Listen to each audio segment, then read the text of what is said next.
Hi everyone, welcome to the fun lecture series on biogeography.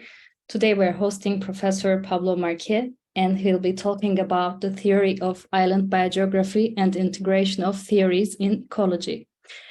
Now, while we're waiting for people to join this session, I would like to go over brief information about upcoming events of the IBS.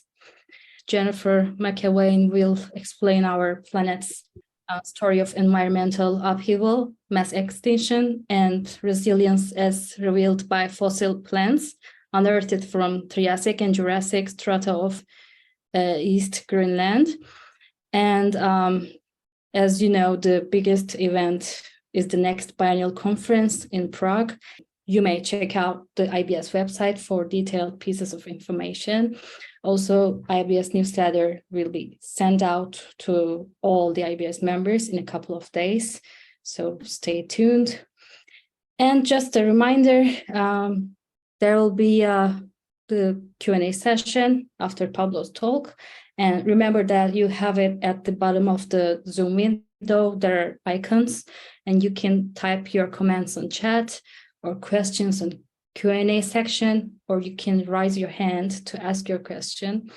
So let's wait a couple of minutes more, and then Miguel will introduce Pablo and get the session started.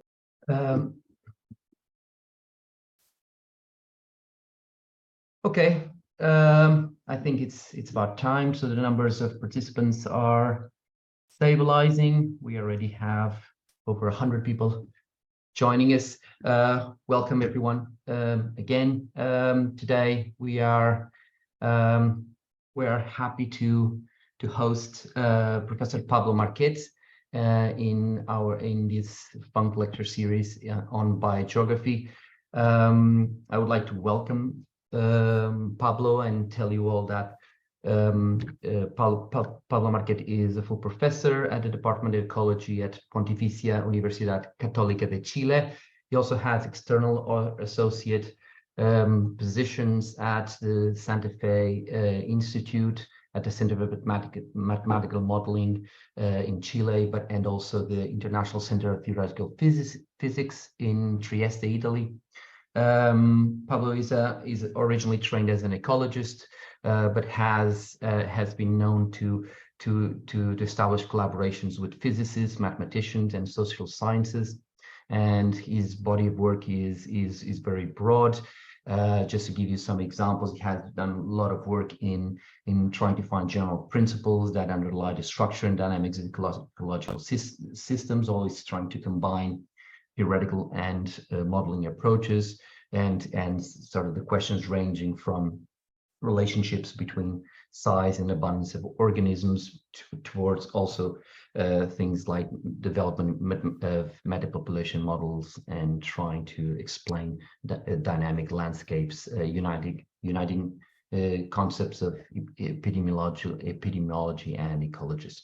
Today, he's going to talk to us about island biogeography. It's a pleasure to welcome him back to an IBS event, and without further ado, I will give the floor to Pablo. Thank you.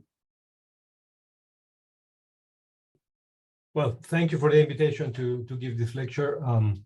It's a pleasure to be here and an honor to address all of you through this platform. And just want to check if you are hearing me well. Yes, perfectly. Okay. And are you seeing my slides now? Yeah, perfectly. Perfect. Awesome. So I would like to, okay. So what I'm going to do today is to talk about the theory of island biogeography. It's a very dear theory to most of us. I would say it's one of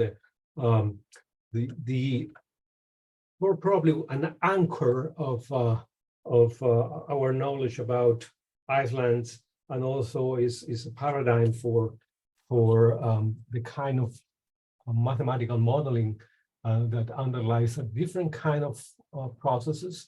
And what I'm going to say is that how this theory has been instrumental in giving rise to other theories like the neutral theory of ecology and biodiversity, and in the process, how we have uncovered some inconsistencies with the theory, and also found a way forward that has pointed to a way of further integration with other theories in genetics, as well as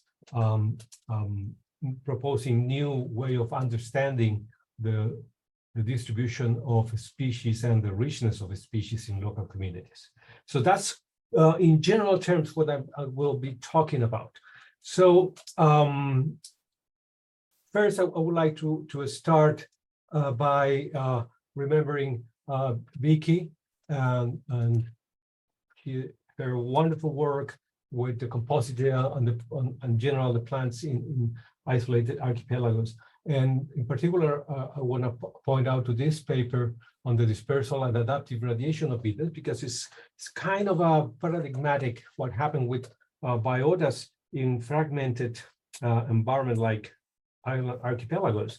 And first, the amazing diversity that you can witness in terms of the how this species distribute across different islands, and also our ability to actually disentangle some of the dispersal routes using, divergence times and present distribution of taxa.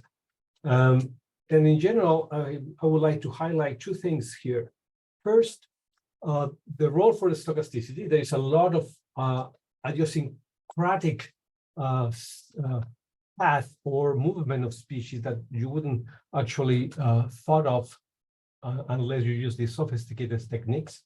And the second is that at first hand, you seem to believe that it will be difficult to find general laws in terms of the distribution and abundance of species in archipelagos and also in continental landmasses. So what I'm going to try to do here is to show you that there are these patterns, and interestingly, these patterns emerge as a consequence of stochasticity. And to do that, I will very briefly explain you a little bit about some of the stochastic processes that might be underlying the dynamics of species in archipelagos, and I will use the island biogeography theory as a starting point. So, but before we start, just some clarification. So, and the clarification is that why I use the word theory and also the word integration, and why the integration theories might be something important for ecologists and biogeographers these days. And going to the first point, I would like to say that most of the time we don't realize how important theory is, because we think of theory like in a restricted domain of our doing of science. Usually it's kind of relegated to mathematical modeling or the sort. But theory can act in very subtle ways. And it has been recognized by philosophers for a long time. And I just want to bring you two quotations here, from one from Pierre Duhem and another one from Quine, which emphasize, both of them, that our instruments, as well as our observations, are always kind of built on theories, and there is nothing like observations like could be theoryless. So Pierre Duhem said, well, there are no experiments without instruments and no instrument without theory. Without theory, it's impossible to regulate a single instrument or to interpret a single reading. And Quine similarly says, theoretical character of the observation is important, because without theory, there's no observation, and all observations are created and interpreted within the framework of a pre-existing theory. So the observation has no life on its own. The only kind of thing that you have to bear in mind is that usually the philosophers science speak about physics and mathematics, but physics in this time, in this case, biology might be different, but I think that it's important to realize that theory is usually entrained in us as observers and in our instrument to deal with the reality. And the second point is why integration And I would like to put this as opposed to what is something that is very kind of common, unification. And the first thing I should say that we should be humble, and in order to achieve, if possible, ever, unification, we have to recognize that the current state of the ecology and biogeography is very far from it, because we have collection of many different hypotheses and theories, and it's very difficult to compare them because they are not based on first principles. As the principles in physics, for example, think of the 3 laws of thermodynamics. Those are first principles that you cannot defy. We don't have something equivalent, right? We do have a few, but we have to be consistent in building theory based on those first principles. And there is a lot of heterogeneity in that regard. So we should, as much as possible, use the language of mathematics. I'm going to propose, it's not new, but not because it's cool or everything, because mathematics is a language that reduces uncertainty. We can actually make more progress by using mathematics and advanced science faster. Now, this being said, I think that integration is one of the steps eventually to unification. But integration means that a theory is compatible with other theories in explaining similar or phenomenon that are closely related. So this being said, it looks like our theory is awash with theories, that ecology is awash with theories, actually. And that's part of the problem. As I just was saying, we did a brief survey back like 10 years ago, and there were like, I don't know, more than 20 so-called theories, although most of these, in fact, are, well, the number is 78 actually, but just to show you here a few. And in fact, most of what they are called theories, in fact, are just models that might be part of other theories. And just to give you an example, this is the kind of analysis I did of theories that explain the distribution of abundance. I just quantify the features in terms of their mathematical, if they're mathematically discrete or stochastic or deterministic and so on and so forth. So you can see different kind of types of model to explain and theories to explain eventually the distribution of abundance. The problem is that the more time it goes by, the more theories we accumulate instead of just going the other way around. It's narrowing down to those that are eventually successful. And out of all of this, there is only one that has been proven wrong, which is MacArthur's broken stick. One of the broken stick model he proposed, where Pellew actually showed that mathematically was wrong. So we summarize a lot of this in this paper, 2014 on theory and ecology. And one of the main point we do is that we need to build efficient theories. We'll define in the next slide, but I just want to emphasize here that efficient theories are effective, and an effective scientific theory magnify understanding, which is what you would like to have. You understand more of the world, and also will help you supply explanation that are legitimate and that assist you in formulating predictions, and those predictions eventually you can test the theory, and it's great if the theory is right. So efficient theories, just to make this point short, we say that it should be grounded in first principle. So first principle are things that we know are true, for example, all the thermodynamics, the principle of thermodynamics, or kinetics theory and the role of temperature in kinetic theory. And also should be expressed in mathematical language as possible, explain, predict, and actually find being able to be contrasted with empirical facts eventually. And usually, hopefully, the number of predictions is larger than the number of pre-parameters. But let me go deeper a little bit on this, why it's important to express things in mathematical language. And here I will go into the theory of island biogeography. So the theory is usually, the icon of the theory is this simple equation that actually wasn't explained by the theory.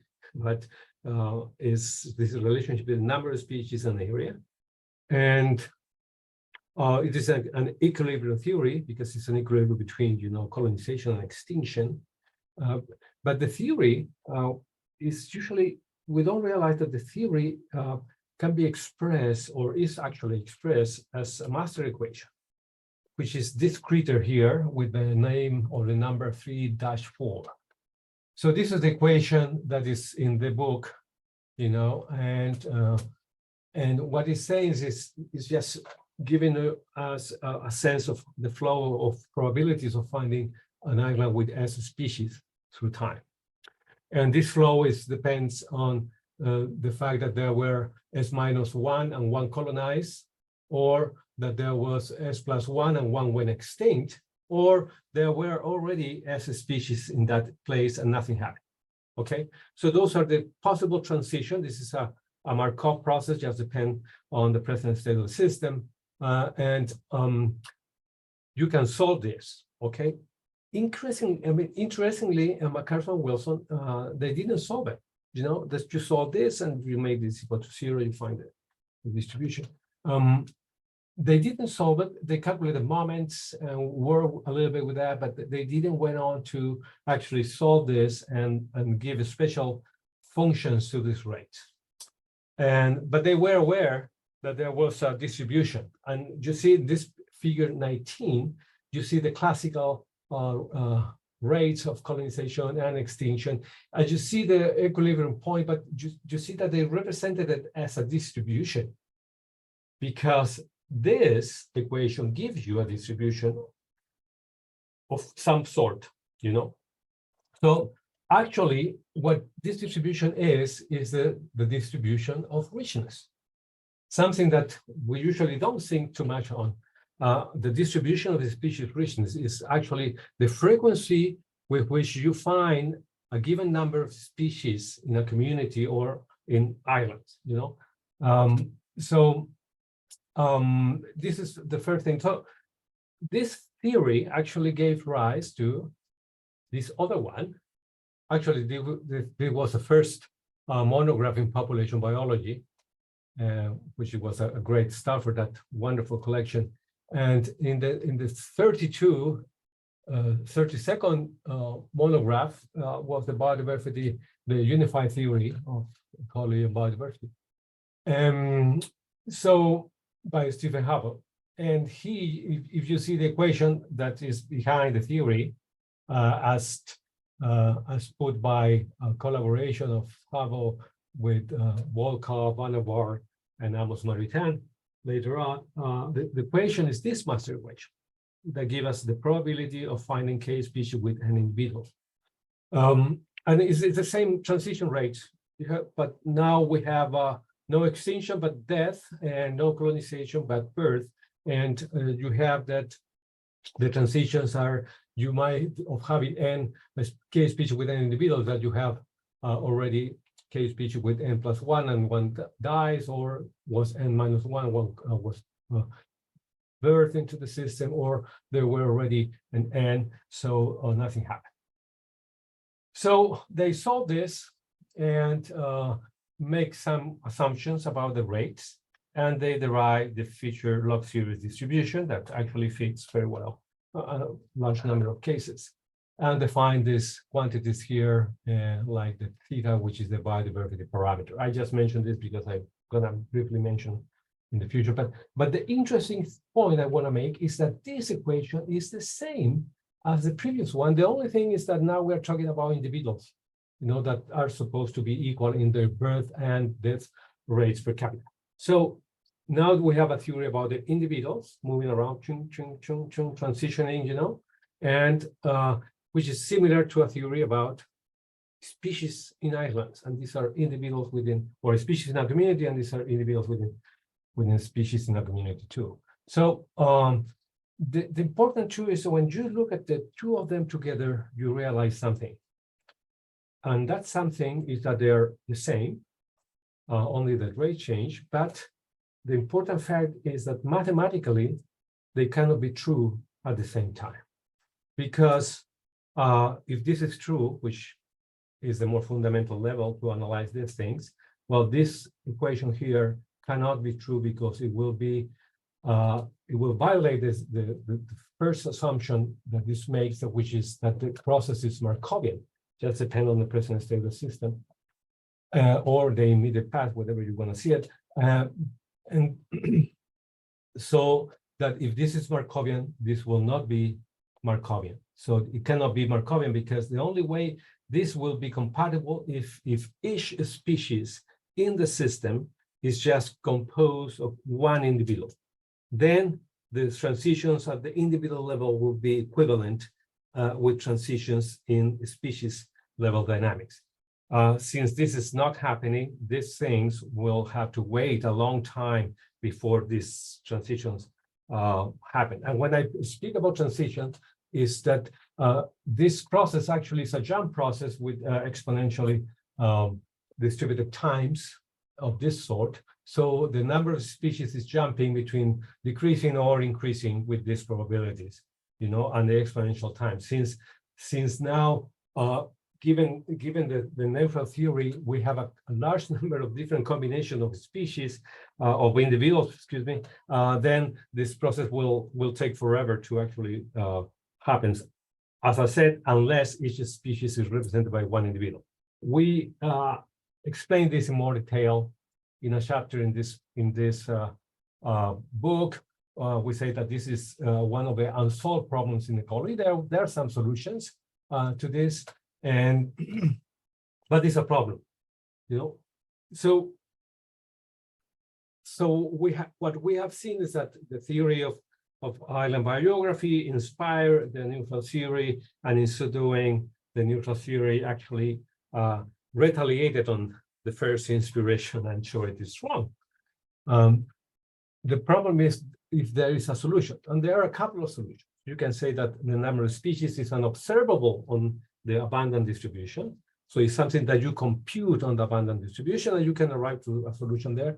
But there is something else. You can change your paradigm completely and go to the continuous limit, as mathematicians says.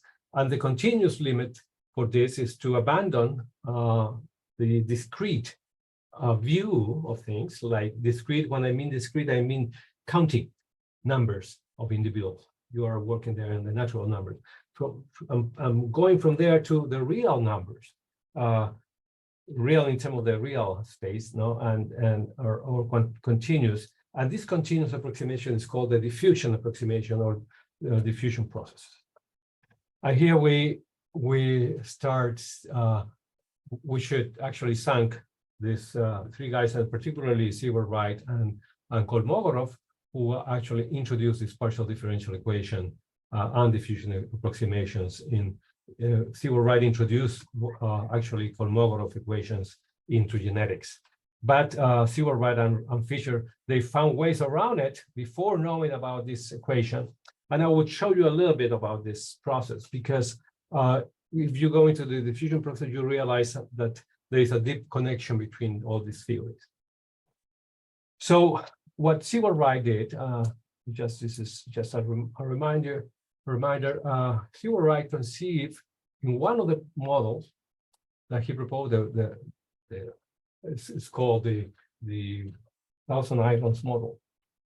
In one of the models, he considered, you know, spatially structured populations where there was a frequency P of a particular allele in that large population, and then you have local population that exchange individuals, and there was mutation rate. And he said that the frequency of a particular allele in the local population will be given by this formula here. So, which is a beta distribution. And he did this in a kind of an indirect way using integral differential equations, kind of weird. But Kolmogorov, in a paper published in Russia, in the Russian Academy of Sciences in 1935, he already pointed this out and said, you know, you have a population of n individual consisting of S partial populations or local population with n individuals each, and you have k individuals dispersing randomly across this system. And you specify P bar here as a gene frequency in the large population and P the gene frequency in the local population. Then the change in the frequency of P, where Q is 1 minus P, will be given by this quantities here, and in particular by this equation that gives you the flow of the probability. Okay, and eventually this flow, and as he says here, will result after a sufficiently long time. The fluctuations of P around the average value will result in a certainly stationary probability distribution for the concentration of P, and this distribution he shows is the beta distribution. So the trick here is to move from the number or the discrete to the frequency or the proportions. Okay, that is a difference. That's what geneticists did when they work with frequency, and that's made it possible for them to work on this diffusion approximation. And that's what Kolmogorov developed, that actually show that you can calculate this invariant distribution of the process. But we need to know how to do this. And in particular, I've been interacting with this great mathematician, which is one of the person that works on stochastic processes. And he has derived several applications to actually do this and derive this invariant distribution for different kind of stochastic processes, which is kind of something that mathematicians in these areas usually do. So we did an approximation to understand now the abundant distribution, but the proportional abundant distribution. Now we are not working with the number of individuals, but we are working with the proportion of individuals of a given species, or the distribution of the proportions of individuals in a community. And with this is a kind of, the people usually call this an open system approach, because you can see that you have a focal system that it is misspecified, that you are not considering everything that might be relevant. Then there could be interacting with the rest. There could be environmental interactions. Even it is open in a more epistemological sense, that there might be things going on in the system that you haven't yet even think about, or the theory have not yet even unveiled for us to think about. So in that sense, the system is open, and open systems usually are kind of conceptualized as a stochastic equation with a noise term. This noise term, which I'm highlighting here with my pointer, is the one that gives you the stochasticity, which is the Brownian, in this case, a Brownian kind of noise, which represents the interaction with the buck. So, or what you don't know about the system. So you have a drift, which is the deterministic part, and this stochastic part. So what we did, we just work with C, a process C, which is the proportions. We see how this proportion changes in time. And the thing here is that when you have a large number of individuals, eventually you can prove that the proportion will converge to a particular stochastic equation of this sort, and that this stochastic equation will satisfy this equation for the flow of probability, which is at any time. And you can solve with the stationary distribution of this, and that's what we did. And eventually you find out that the distribution is beta.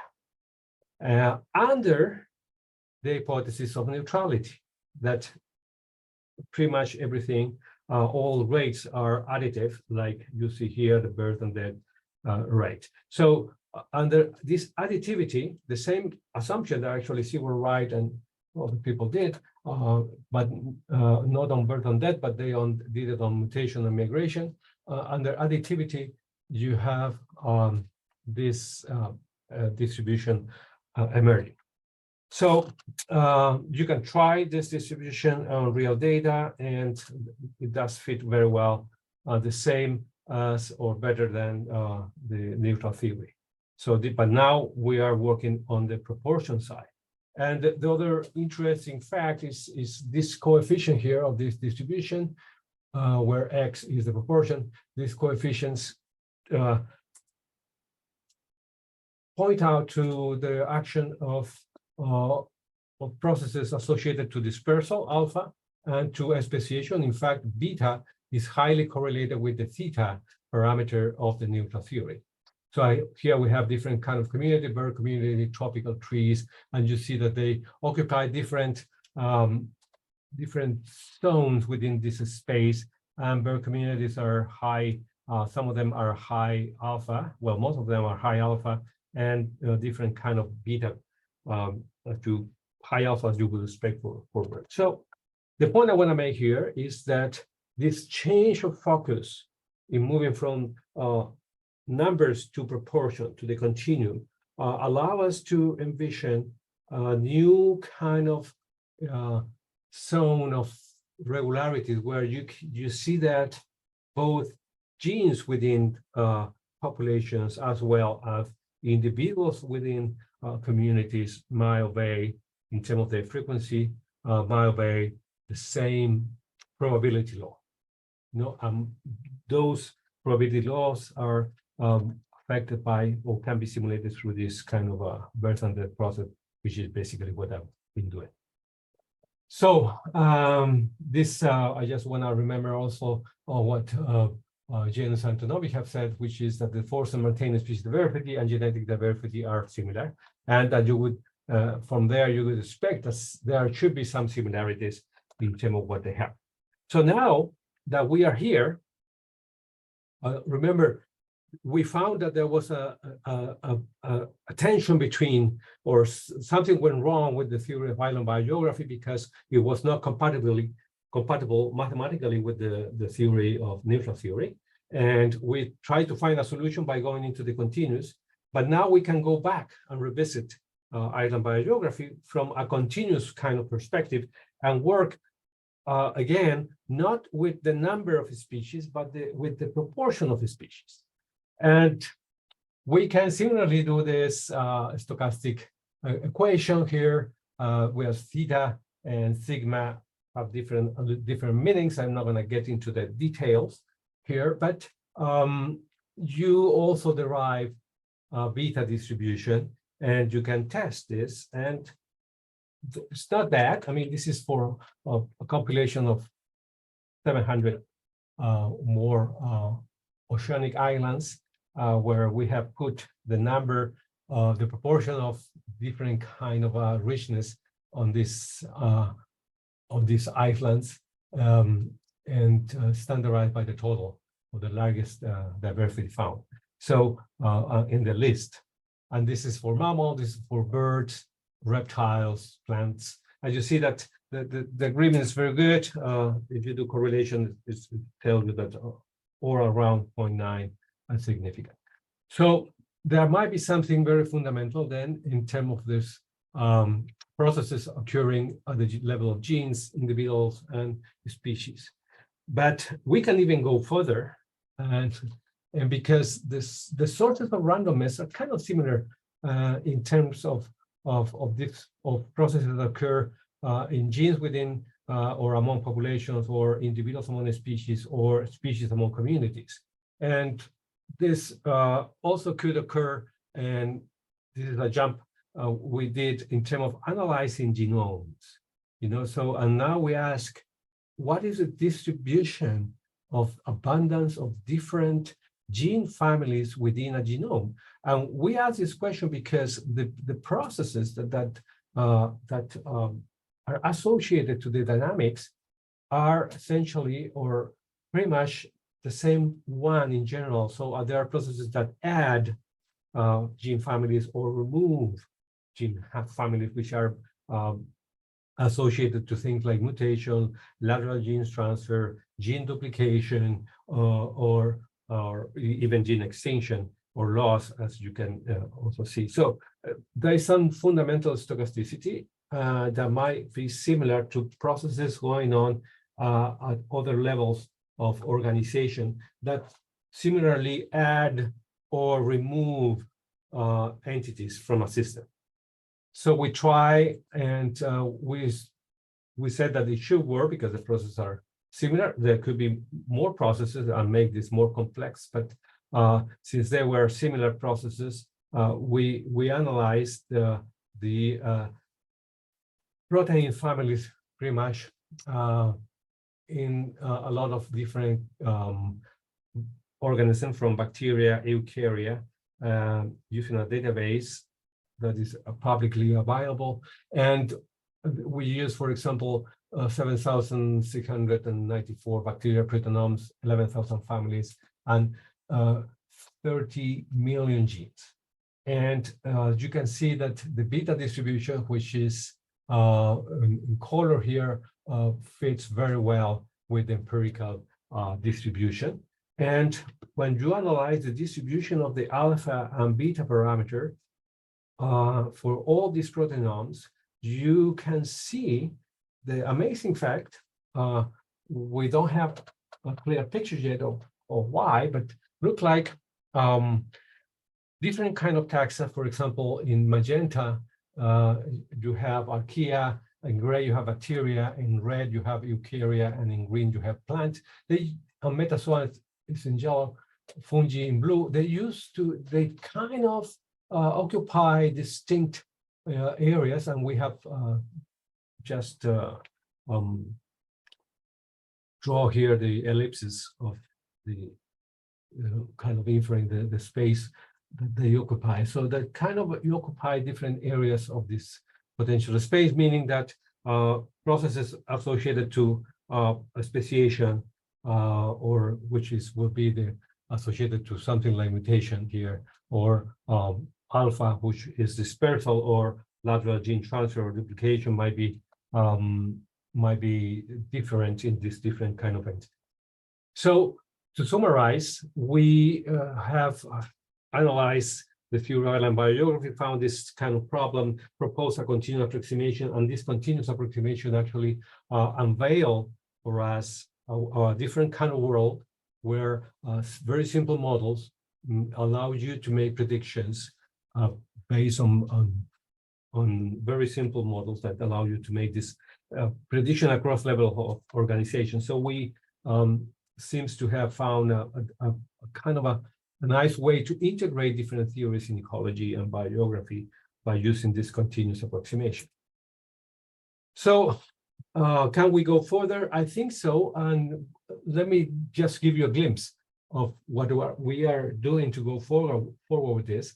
One of the things about these rates of birth, death, of colonization, and also of actually the steady state of number of species, which depends on things like speciation too, is that most of rates in biology are affected by temperature. And there might be some way of including this and showing this in a more kind of quantitative way. And here we appeal to the metabolic theory of ecology, but also to what people know about the role of temperature in biology and in kinetics, in chemical kinetics.